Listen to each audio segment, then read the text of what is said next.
오늘 누가복음 11장 24절로 36절의 말씀을 우리가 함께 나눌 텐데요. 오늘 특별히 오늘 처음 해보니까 더러운 귀신에 대해서 이야기를 하고 있습니다. 귀신의 속성은 어떠냐? 귀신의 속성은 더럽다라고 말씀드릴 수가 있어요. 귀신이 들어오면 더럽습니다. 귀신이 들어오면 그 사람의 행동이 더럽고 생각이 더럽고 말이 더럽고 그리고 그 사람이 머무는 환경이 더럽습니다. 그래서 우리가 이 사람이 정말로 이것이 귀신의 역사냐 아니냐를 알 수 있는 것은 뭐냐면 일단은 그 사람이 하는 행동을 보면 알 수 있어요. 생각을 보면 알 수 있어요. 말을 보면 알 수 있어요. 그 사람의 환경을 보면 알 수 있다 이렇게 말할 수가 있습니다. 그래서 예수 믿는 사람들은요 이게 이 말뿐만 아니라 생각도 항상 깨끗해야 돼요. 건전해야 됩니다. 늘 하나님의 나라를 생각하기 때문에 늘 뭐가 있어요? 소망이 있어요. 소망 있는 사람은 감사가 있고 기쁨이 있어요. 은혜가 있다는 말이죠. 그런 사람들은 눈에 보이는 것으로 기뻐하는 것이 아니라 약속을 믿고 기뻐하는 사람들로 믿습니다. 귀신은 그렇지가 않아요. 그렇기 때문에 늘 귀신이 들어오면 늘 불평, 불만을 하게 되어 있어요. 낙심하게 되어 있어요. 사람들이 낙심하면 옛날 사람들 우리 보면은요, 특별히 술 먹고 막 그냥 낙심해서 좌절하고 막 깨트리고 막 그러잖아요. 또 그러다 보면 막 폭력을 행하기도 하고 그런 게 다 어디서 나옵니까? 바로 그 귀신의 역사라는 것이죠. 사람들이 이것을 그냥 단순하게 그냥 어떤 그 감정적인 것, 또 아니면 어떤 육신의 어떤 그런 것, 또 아니면 어떤 성격적인 것으로 그렇게 바라보기도 하지만, 그러나 우리가 분명하게 알아야 될 것은 그런 모든 것 가운데 배후에는 무엇이 있더라? 귀신의 역사가 있다는 것을 우리가 알아야 된다는 거예요. 귀신이라는 것이 우리가 생각하는 것 같은 어떤 그런 모습의 형태만이 귀신이 아니라는 것이죠. 그래서 우리의 삶에 들어와서 우리의 생각과 말 속에서 더럽게 행동하고 하는 이 모든 것들이 사실은 다 뭐의 역사다? 귀신의 역사라는 거예요. 그렇기 때문에 우리가 이 귀신이 우리 안에 들어오면 어떻게 돼요? 삶이 더러워져요. 삶이 지저분해집니다. 가정이 지저분해지고요. 막 깨지는 역사가 있습니다. 그러나 하나님은 귀신이 떠나가면 어떻습니까? 깨끗해지는 거예요. 오늘 여기도 성경에서 보니까 어떤 사람이 귀신이 들렸습니다. 그런데 귀신이 그 사람에게서 나갔다고 했어요. 귀신이 그 사람 안에 들어있다가 나갔다는 말은 무슨 말입니까? 사람 안에 귀신이 들어올 수 있다라는 거죠. 근데 그것을 정확하게 여기서 뭐라고 말하고 있냐면요, 24절에 보니까 집이라고 표현하고 있어요. 그러니까 사람의 몸은 뭐가 될 수 있더라? 귀신이 머무는 집이 될 수 있다는 거예요. 돌려 말하면은요, 우리 안에 성령이 임하시잖아요. 성령이 거하시는 집이 되기도 하고 귀신이 머무는 집이 될 수 있다는 거예요. 더 나아가서 우리 몸은 하나님의 거룩한 성전이 될 수 있다는 거예요. 그래서 내 안에 무엇이 임하느냐에 따라서 내가 달라지게 되었다는 것이죠. 똑같은 그릇이라고 할지라도 거기서 무엇을 담느냐에 따라서 이름이 달라지잖아요. 쓰레기를 담으면 쓰레기통, 보석을 담으면 보석함이 되는 거죠. 아무리 그 자체가 화려해도 거기에 쓰레기를 담으면 쓰레기통일 수밖에 없어요. 그러나 아무리 그것이 모양이 좀 투박하고 나무로 만들었어도 거기에 물을 담으면 물컵이 되는 거죠. 밥을 담으면 밥그릇이 되는 거예요. 그래서 그릇 자체가 중요하기도 하지만, 그러나 그것보다 더 중요한 건 뭐냐? 그 안에 무엇을 담았느냐가 중요하다라고 생각할 수 있는 것이죠. 그러면 그 사람 안에 무엇이 있느냐를 어떻게 알 수 있습니까? 그 사람에서 나오는 것을 보면 알 수 있다는 거예요. 생각이나 말이나 행동을 보면 이 사람 안에 무엇이 있구나라는 걸 알 수가 있죠. 세상 사람들을 보십시오. 얼마나 악합니까? 말하는 것이요, 우리와는 달라요. 우리가 여기서 아무리 악하게 말을 하여도 세상 사람들 말하는 걸 보면 비교할 수가 없어요. 그건 왜 그러냐면 그들의 안에 그런 악함이 들어있기 때문에 그렇다는 것이죠. 오늘 그렇기 때문에 우리가 이렇게 보았을 때 세상은 다 무엇으로 가득하 있다? 귀신으로 가득 차 있다는 거예요. 그렇기 때문에 우리가 이 세상을 향해서 귀신을 쫓아내야 되는 거예요. 근데 그 귀신이 그냥 쫓겨납니까? 어둠이 있을 때 어둠은 물러가야 한다고 해서 어둠이 물러가요? 아니죠. 어둠이 물러가려면 무엇을 해야 됩니까? 빛을 피우면 되는 거예요. 빛을 비추면 어둠은 물러가게 되어 있어요. 그러면 귀신이 쫓겨나려면 어떻게 되는 거예요? 귀신이 쫓겨날 수 있도록 빛을 비춰야 되는 거예요. 그 빛이 누군가요? 예수 그리스도죠. 그렇기 때문에 예수를 전함으로 그 안에 예수의 생명이 들어가면, 예수가 그 안에 있으면, 예수의 말씀이 들어가면 그 안에 있던 귀신이 쫓겨났습니다. 근데 중요한 건 뭐냐? 오늘 여기 성경 보니까 귀신이 쫓겨나갔다가 돌아다녔대요. 돌아다니는데 막 물 없는 곳으로 다니면서 막 쉬기를 구하는 얻지 못하였다고 말하고 있잖아요. 그래서 어떡합니까? 얻을 곳을 찾아서 돌다 다시 자기가 있던 곳으로 돌아왔다고 이렇게 말하고 있어요. 와보니까 어떻게 되어 있더라? 깨끗하게 청소가 되어 있더라. 그렇게 말하고 있어요. 깨끗하게 청소가 되어 있고 수리까지 되어 있는데 문제가 뭐다? 비어 있더라는 거예요. 자, 귀신이 있다가 나갔다라는 건 뭡니까? 분명히 뭔가 예수 빛이 비쳤기 때문에 귀신이 쫓겨났겠죠. 귀신이 쫓겨나갔다가 다시 들어왔는데 그 안이 비어 있다는 건 뭐예요? 그 빛이 사라졌다는 거예요. 다시 말하면 우리가 예수를 믿는다고 말하지만 입술로 예수를 믿습니다 하지만은 그러나 믿는다고 말하면서도 내 안에 예수를 모셔드리지 않고 사는 사람이 있다라는 거예요. 예수를 구조로 믿습니까? 아, 믿습니다 하는데 실제 삶을 보면 정말 예수가 그 안에 있느냐? 없다라는 거예요.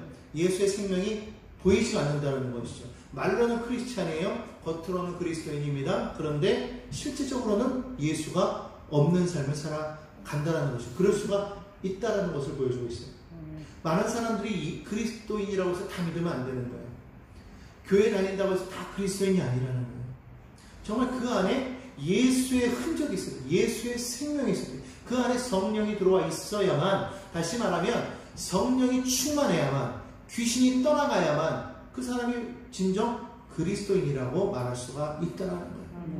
그러니까 지금 이 사람은 어떤 사람이냐? 귀신에 사로잡혀 있다가 지금 귀신은 떠나갔어요. 그래서 정상이 되었다는 겁니다. 예전에는 그냥 난잡하게 살고 또 예전에는 뭐 그냥 폭력적으로 살고 막 그랬던 사람이 규모 없이 살고 계획 없이 살던 사람이 이제 정신을 차리고 이제는 정말 온전하게 이제 살기 위해서 계획도 잡고 부지런히 열심히 또 떨고 막 그랬단 말이에요. 그런데 문제는 뭐냐?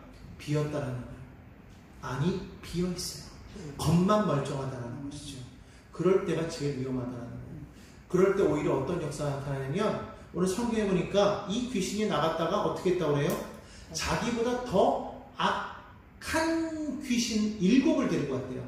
그러니까 전에 있던 것이 더러웠는데 자기보다 더 악한 놈들을 데리고 왔다는 거예요. 더 힘있고 그리고 하나둘도 아니고 7이나 더 데리고 왔다는 거예요. 상황이 어떻게 됐다는 것이죠? 전보다 더 안 좋아졌다는 거예요.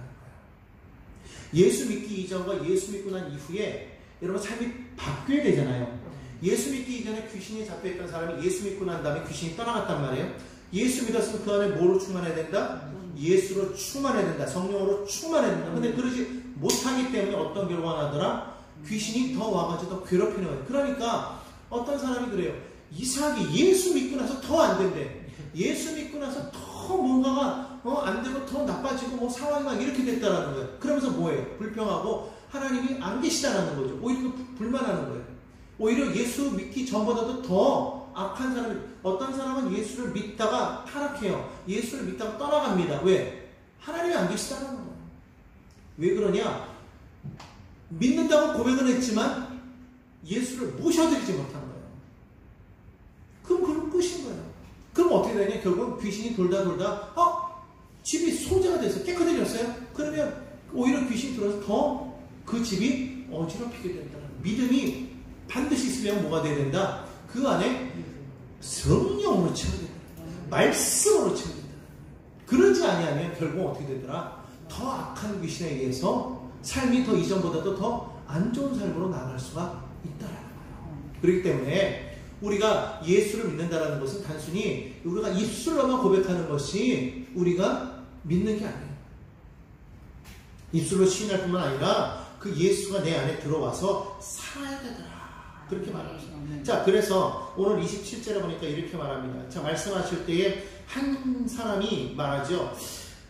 당신을 뵌 태와 당신을 먹인 젖이 복이 있나이다. 그러니까 이 예수님을 배웠던 그 태는 누구를 말하는 거예요? 마리아를 말하겠죠. 그 어머니를 말하면서 당신의 가족들, 당신의 어머니, 당신의 어머니가 정말 복 있는 사람입니다 라고 말을 하는 거예요.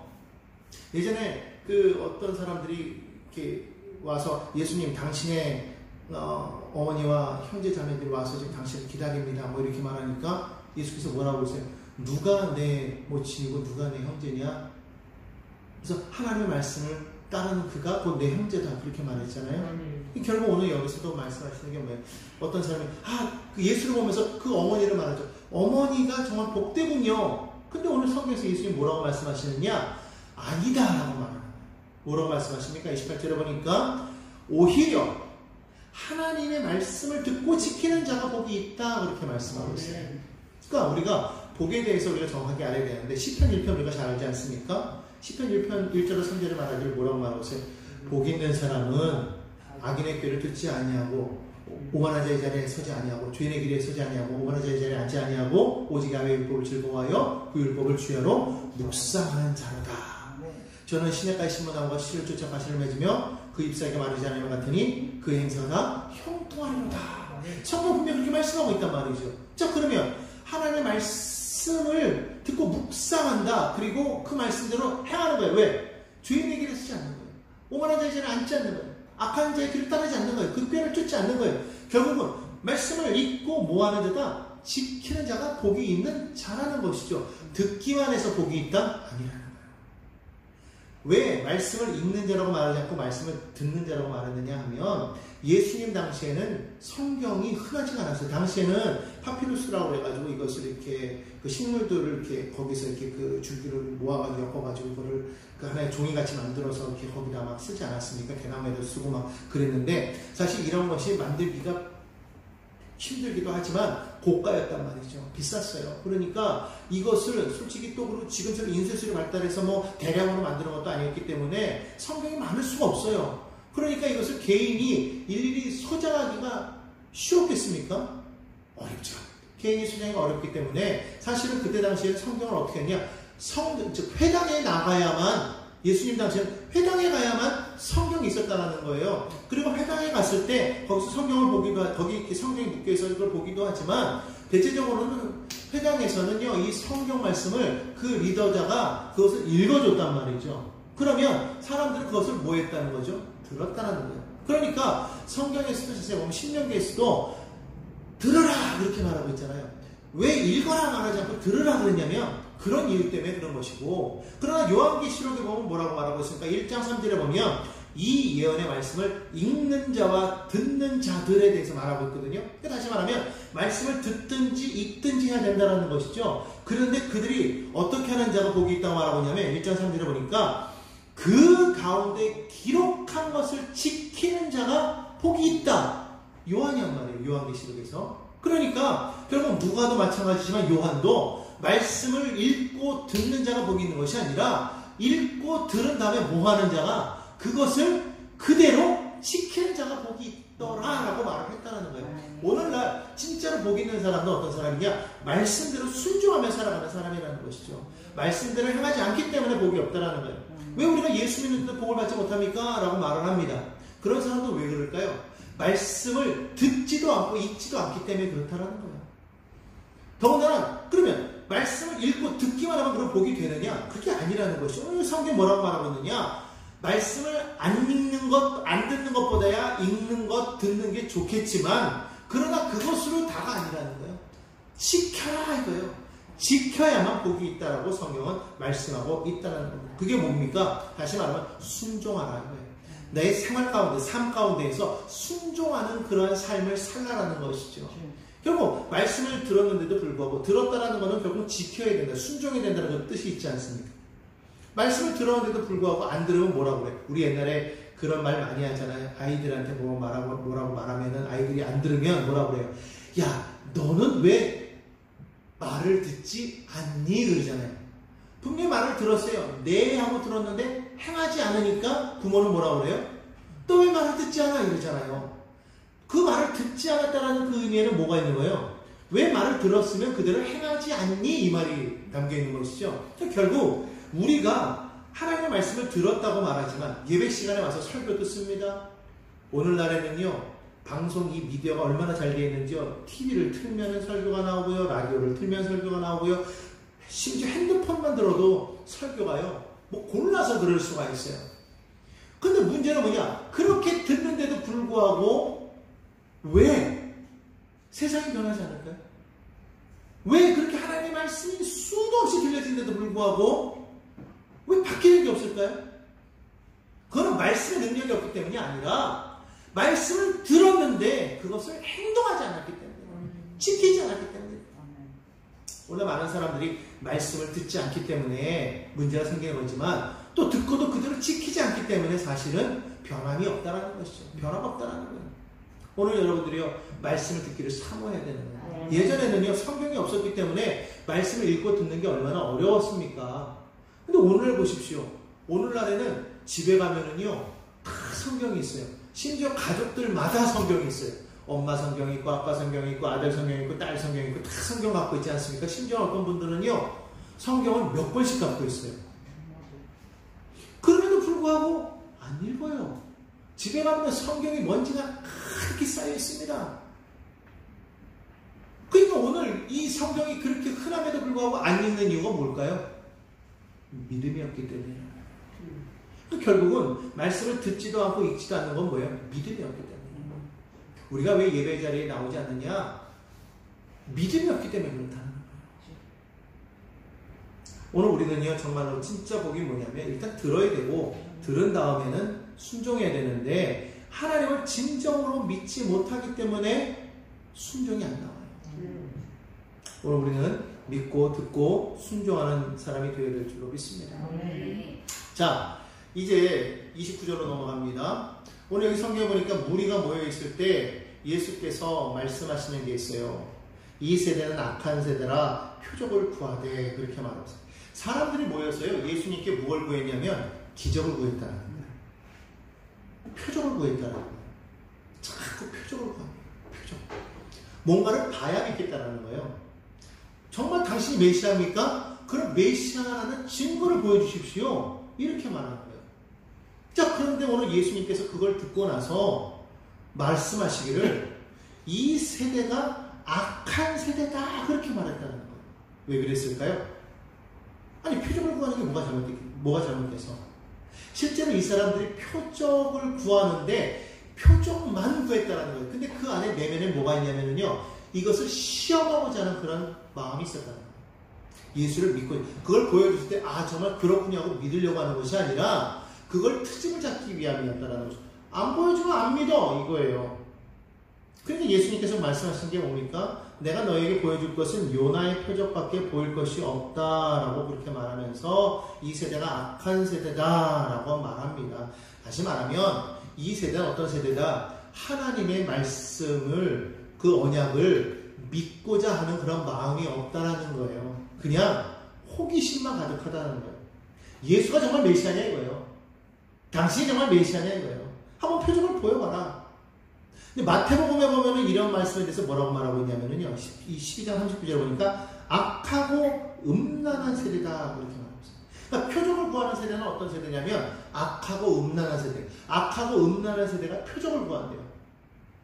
눈으로 봐야만 믿겠다라는 거예요. 보지 못하고 못 믿겠다라는 거예요. 예수님께서 부활하신 이후에 제 아들에게 나타나셨어요. 근데 그 자리에 도마가 없었어요. 도마가 나갔다가 들어왔어요. 예수님이 오셨다는 거예요. 에이, 말도 안 돼. 어떻게 죽은 자가, 내가 봤는데 어떻게 죽은 자가 살아나? 정말로 살아났다면 난 내가 그 예수님의 못 잡은 손에 내가 손을 넣어보고 그 옆구리에 창 잡은 옆구리에 내가 손을 넣어봐야만 내가 믿겠어 하고 말. 예수님께서 진짜 나타나셨잖아요. 도마 보고 말하죠. 자, 네 손을 넣어봐라. 그러면서 뭐라고 말씀하세요? 너는 본보로 나를 믿느냐? 보지 못하고 믿는 자가 더 복되다 말씀하셨어요. 그러니까 사람들이요, 악하다는 건 뭐예요? 보지 않고는 안 믿겠다는 거예요. 친구로 보여달라는 거예요. 근데 문제는 이런 사람들은요, 보여주면은요, 또 다른 걸 원해요. 뭐라고 말하냐면, 에이, 그건 우연이라고 말하는 거예요. 그건 우연이 어쩌다가 된 거예요. 사람이 가장 그래서 악하다는 거예요. 완악하다는 겁니다. 바로를 보십시오. 하나님께서 모세를 바로에게 보냈습니다. 표적을 보이잖아요. 처음에 그 지팡이를 가지고 촥 던지니까 지팡이가 뭐가 돼요? 뱀이 됐답니다. 깜짝 놀래요. 근데 옆에 있는 술사들도 딱 던지니까 뱀이 되니까, 에이, 저거 똑같아. 근데 모세의 뱀이, 술사들의 뱀이 딱 잡아먹었거든요. 근데 눈 하나 깜짝 안 해요. 또 손을 속에다 넣었다가 꺼내니까 문둥병이 되고, 다시 집어넣으니까 깨끗해지고, 또 지팡이로 물을 치니까 물이 피가 돼. 기적이죠? 안 믿어요. 안 하겠습니다. 왜? 술사들도 했으니까. 개구리가 나옵니다. 이가 나옵니다. 우박이 내립니다. 점점 그런 게 올 때마다 괴로우니까 야! 그래 네 말이 맞다. 들어줄게 하다가 싹 사라지면 뭐라고 해요? 에이 그랬어요. 그게 뭐냐면요. 어쩌가 된 거야. 우연이야. 너희 힘만 센 게 아니야. 우리 힘도 세. 10번이에요. 10번. 더군다나 마지막은 자기들이 장자가 죽었잖아요. 내보냈잖아요. 그럼 거기서 끝나야 되잖아요. 나중에 어떻게 하죠? 또 마음이 돌아서요. 그래서 어떻게 합니까? 그들을 잡겠다고 군사를 동원해가지고 쫓아가잖아요. 안 되네요. 아무리 눈으로 보여줘도 사람들은요 그때뿐인 거예요. 또 더한 자극을 원하지 절대로 믿지 않습니다. 예전에 그런 게 있었습니다. 이렇게 이빨이 막 금으로 변하는 그런 사역을 하시는 분이 있었어요. 사람들이요 저마다 막 이빨이 금으로 변한다고 그러니까 어떤 그냥 이렇게 여기 쇠를 이렇게 입 썩어가지고 이렇게 여기다 하잖아요. 떼우잖아요. 땜. 그게 금으로 변하는 거야. 그러면 기적이라고 해서 사람들이 막 몰려다녔어요. 근데 그거는 끝이야. 이게 없는 사람들은 뭐 아무 소용 없겠죠? 처음에 막 사람들이 모였단 말입니다. 그러니까 막 하다가 또 어디 가니까 또 어디서 또 막 금가루가 막 떨어지는 거야. 기도하니까. 그러니까 또 막 그쪽으로 이거보다 더 하잖아요. 금가루 막 떨어지고 누구나 다 볼 수 있는 거. 막 글로 몰렸어요. 한동안 그랬어요. 몇 년 전에. 저희 후배 목사 한 분도 그분도 그거 금리사역 해가지고 뭐 초반에는 막 성도가 막 몰렸었거든요. 오래전 이야기예요. 한 10몇 년 전 이야기인데 그때는 막 한동안 막 그랬다면 지금은 온데간데 없어요. 왜 그럴까요? 금으로 변하면 그게 뭐냐는 거예요. 그럼 그 다음에 뭐? 아무런 뭐가 없어요. 그 표적 이후에 나타나는 행동이 없어요. 예전에 신사운동 해가지고 왜 그런 거 있지 않았습니까? 막 이렇게 기도하면 막 뒤로 넘어지고 또 넘어진 사람들이 막 동물 소리 내고 막 개소리 내고 막 그랬단 말이에요. 그러니까 막 그때는 막 기도하다 보면 막 기도하면 막 다 쓰러져야 돼. 예전에 저희도 그런 분 모셨었거든요. 그분이 막 그런 은사 사역을 하더라고. 그러니까 막 몇 분이 쓰러져. 그러니까 나중에는 막 다 쓰러지더라고요. 그래서 내가 물어봤어, 성도들한테. 어떻더냐? 그랬더니 솔직하게 목사님한테만 얘기한대. 그래서 뭐예요? 그랬더니 다 쓰러지는데 자기만 안 쓰러지면 창피하게 자기가 쓰러질 때.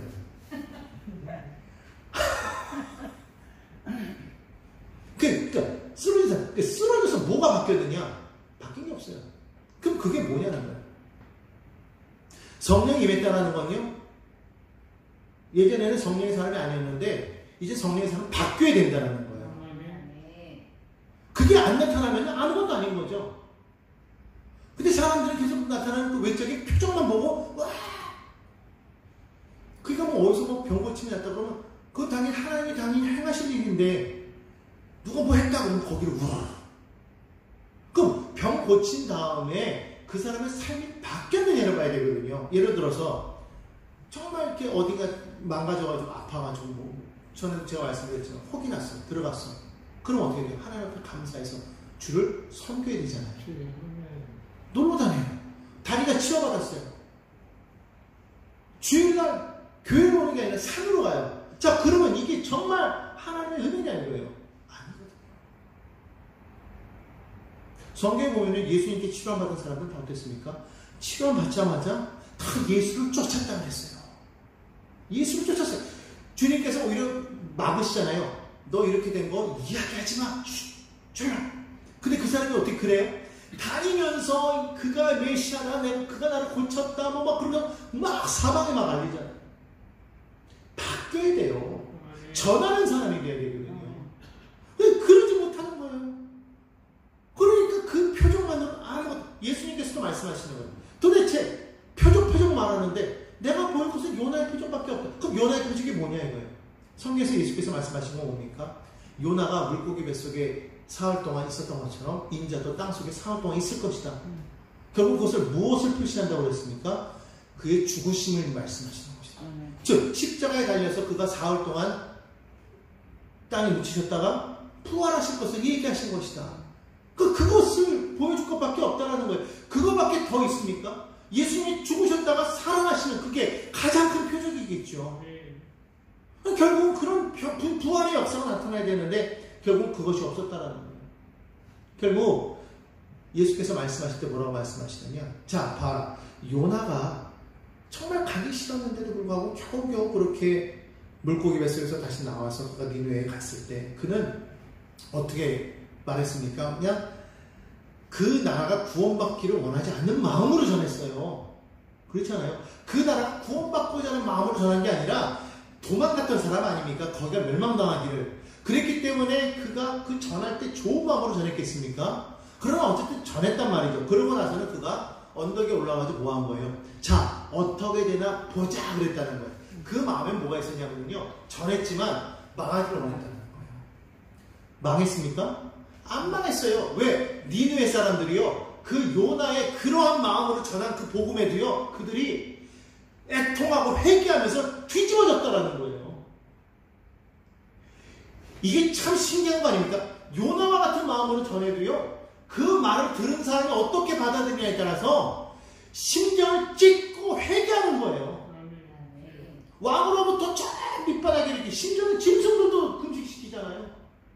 그러면 그들이 회개하니까 하나님의 진노가 넘어가는 거예요.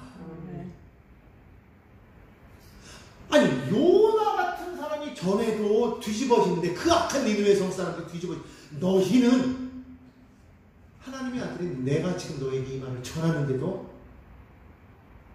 안 변한다는 거예요. 악하다는 거예요. 그 얘기예요 지금. 그 밑에 또 스바 남방 여왕에 대해서 얘기하지 않습니까? 남방 여왕이 솔로몬의 지혜를 들려고 왔다. 스바의 왕이죠. 우리가 잘 아는 그 스바의 왕이 와서 그 이야기를 듣고 감탄하죠. 그러면서 그 말을 듣고, 야, 세상에 내가 솔로몬에 대한 이야기를 내가 들었지만 내가 그것을 듣던 것보다 실제로 와서 보니까 그 들었던 것은 아무것도 아니다. 너무너무 대단하다. 그러고 막 찬양하고 막 그냥 뭐 대단하다고 막 그러면서 막 돌아갔잖아요. 하물며 그 남방 여왕이 그 솔로몬의 지혜를 들으려고 땅 끝에서부터 왔는데, 너희는 하나님의 아들인 내가 여기 와 있는데, 솔로몬보다 더 지혜로운 자가 내가 여기 있는데 너희는 그 말을 들으려고 하지 않는다. 그러니까 결국 이런 사람들 어떤 사람이다? 악하다. 무엇을 보여줘야만 믿겠다가 아니라 그 말씀 듣고 그 말씀을 내 안에 부딪혀왔을 때 그 말씀 듣고 하고 회개하고 그걸 받아들일 때 그 사람이 진짜 복이 있는 사람이에요. 그래서 변한 사람은 그가 진짜 복이 있는 사람인데, 이 사람은요 보아도 믿지 않아요. 봐야만 믿겠다는 사람은 실제로는요 보지 않아도 봐도 안 믿어요. 또 다른 걸 구하기 때문에. 성경은 뭐라고 말하고 있으면 히브리서에 보면 믿음은 바라는 것들의 증거요, 보이지 않는 것들의 증거요, 바라는 것들의 실상이라고 했잖아요. 보이지 않고 믿는 게 진짜 믿음이라는 거죠. 오늘 그것을 기억해야 된다. 저와 여러분들이 정말 하나님 앞에 믿음을 갖고 있다는 것은 내가 무언가를, 내가 표적을 내가 구해서 뭔가가 이루어져야만 믿겠다가 아니라 하나님을 믿음으로써 그 전능하신 하나님과 함께하는 그 삶 자체가, 그것이 복이 있는 사람이 되어서 그분과 늘 동행하며 나아갈 때 그분의 역사 가운데에서 그분의 행하심을 날마다 우리는 체험할 수가 있습니다. 자, 그런 사람들은 어떠한 사람이 되느냐. 33절로 들어갑니다.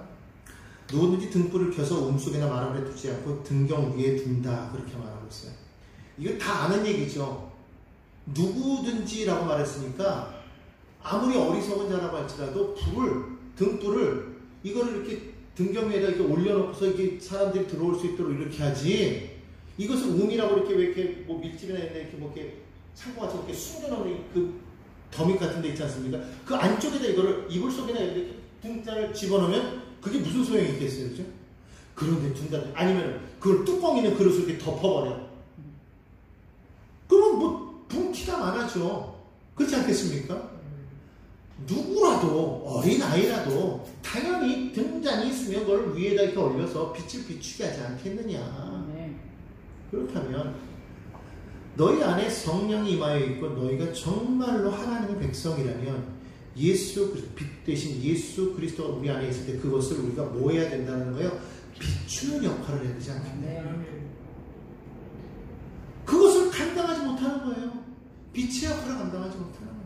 예수가 그리스도임을 우리가 온전히 드러내는 삶을 살아야 되지 않겠습니까? 말씀을 듣고 우리가 그런 삶을 살아가야 되는데 많은 사람들이 그렇게 하지 않는다는 것을 오늘 여기 성경에서 말씀하고 있습니다.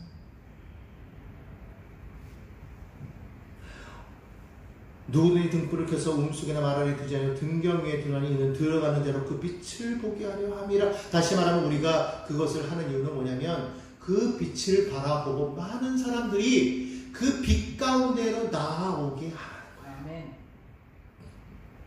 그 아마 잘 아시는 걸 거예요. 어떤 그 소경이 그렇게 등불을 이렇게 들고 가니까 어떤 사람이 그랬대잖아요. 아니 당신은 앞도 보지 못하는 사람이 왜 등불을 들고 갑니까? 그랬더니 이 소경이 하는 말, 예, 저는 소경이라 이 등불이 아무 소용이 없습니다. 그러나 저 멀리서 오는 사람이 이 어둠 속에서 이 등불을 보면 아 여기 사람이 있구나 라고 생각해서 그 불빛을 보고 나를 피해가지 않겠습니까? 그렇죠. 이 빛을 우리가 비치는 이유는 내 앞길을 밝히기 위해서가 아니라 많은 사람들이 그 빛 가운데로 나올 수 있도록 하기 위해서 우리가 이 빛을 비춰야 된다는 거예요. 오늘 이것을 우리가 분명하게 알아야 될 줄로 믿습니다. 이것이요 단순히 나만을 비추는 것이 아니라 이것을 통해서 모든 사람을 비출 수 있게 하는 그런 빛의 역할을 감당하는 것이 바로 우리 크리스찬들의 행위입니다. 세상 가운데에서 뭐 다른 거 없습니다. 예수를 믿는 사람이요 정말 예수님 때문에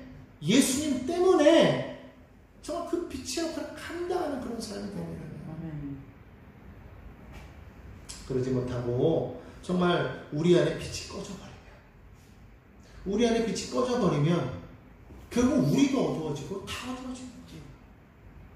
그렇기 때문에 우리는 항상 빛을 비추는 그런 역할을 감당해야 돼요. 그러려면 어떻게 되겠습니까? 늘 내 안에 성령을 모셔야 돼요. 늘 그 성령을 통해서 예수께서 우리에게 하신 그 말씀을 늘 기억하고 그 말씀에 순종하며 살아가는 그런 우리가 되어야 되지 않겠는가. 그 세상에 보았을 때 우리를 바라보면서 저 사람이 어떤 사람이야가 아니라 우리를 바라보면서 하나님을 알게 하는 우리가 드러나는 게 아니라 우리를 통해서 하나님을 알게 하는 그러한 역할을 우리는 반드시 해야 되겠다. 그렇게 생각을 합니다. 아무쪼록 지금 우리가 1200만 요즘에는 뭐 1000만 크리스찬이라고 하지만 적어도 20%의 그 크리스찬이 이 땅에 있다면 적어도 이 땅에 엄청난 그러한 역할이 할 수가 있어야 되는 거예요. 근데 지금 그렇게 하지 못하고 있는 이유가 무엇일까? 결국 우리가 그 사명을 제대로 감당하지 못했기 때문이다. 아무쪼록 저는 그렇게 소망합니다.